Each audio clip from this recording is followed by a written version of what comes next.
Hello, Internet friend. Today on Value Side, how a critical financial market is reacting to President Trump's policies. I'm David Ravel. Well, one of the most fascinating aspects of our current society is the tendency to equate nearly every public policy with the stock market.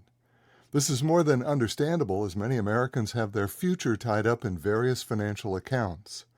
From retirement accounts, college education accounts, endowments, and estate planning. The majority of these accounts are funded through multiple equity funds and programs, as well as direct investments in stocks and bonds. The result of all of this has been that we immediately turn to the stock indexes to determine whether a public policy is beneficial or not.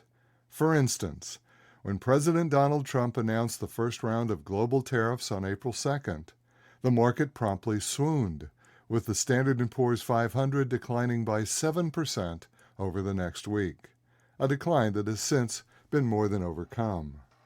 Now, this back-and-forth evaluation has proven helpful in guiding us through the ups and downs we are currently experiencing. Additionally, the financial markets offer a distinct perspective for country leaders to gain immediate feedback. However, the American stock markets are dominated by U.S. citizens and organizations. Wouldn't it be interesting to see how other countries and investors view current American policies, especially now that so much of what we've undertaken takes place outside our own borders? Not just tariffs, but the deportation of aliens who may be in this country illegally, or actions we may take in the Russian-Ukrainian war, or most recently, our actions in support of Israel in its battle against Iran, all impact foreign countries. One such market does exist. It's the foreign exchange market, FOREX. On this market, the U.S. dollar trades against all the other currencies in the world. Now, the St. Louis Federal Reserve tracks the weekly movement of the U.S. dollar index, which is available to everyone. Like almost all financial indicators, there is a nearly infinite number of factors that contribute to its ups and downs. However, as the dollar index rises, investors and financial entities are becoming increasingly positive about our country's currency, and the opposite is true as the index falls. Now, we can see that in the waning days of 2024, the worldwide attitude toward America was becoming more ebullient. By the first week of 2025, the dollar index had reached an all-time record high of 130. However, since then, the index has declined by roughly 6% during the period corresponding to President Trump's term in office. Is this due to a global reaction to the many Trump policy changes, such as tariffs, deportations, or military support?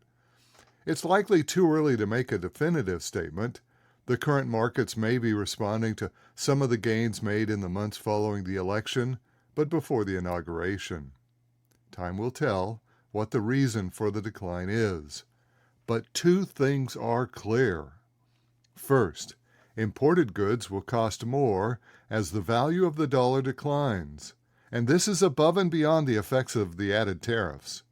Assuming that the tariffs are currently set at 10%, and I know there's a wide range, but let's just assume 10% for our example, this 6% in the dollar index would translate then to a 16% rise in the price of foreign goods. Secondly, this decline in the dollar index may be the real reason behind the Federal Reserve's reluctance to lower interest rates. As you know, there's a real Donnybrook between President Trump and Federal Reserve Chairman Jerome Powell, with the president threatening to fire Powell. According to all reports, the president aims to stimulate the economy by lowering interest rates.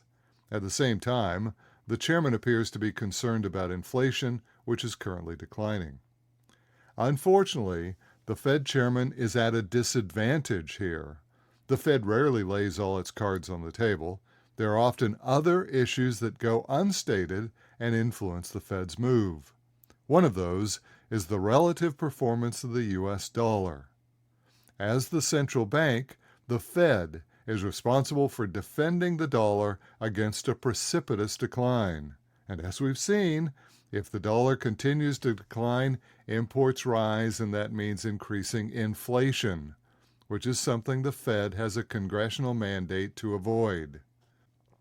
So the Fed finds itself in a pickle. If it lowers interest rates, the results will be a lower dollar index, which would inevitably lead to rising inflation. But that's just what the president appears to want. For Chairman Powell, this is an especially poignant moment. To ignore the president may cost him his job. Yet that's just what he did this week by holding interest rates steady. The Fed meets again in 6 weeks. No doubt, more of this story will continue then. And that's today's Value Side. For all of our articles, references, and podcasts, visit valueside.com. I'm David Revelle. ValueSide is independently written and researched. The views expressed are strictly my own.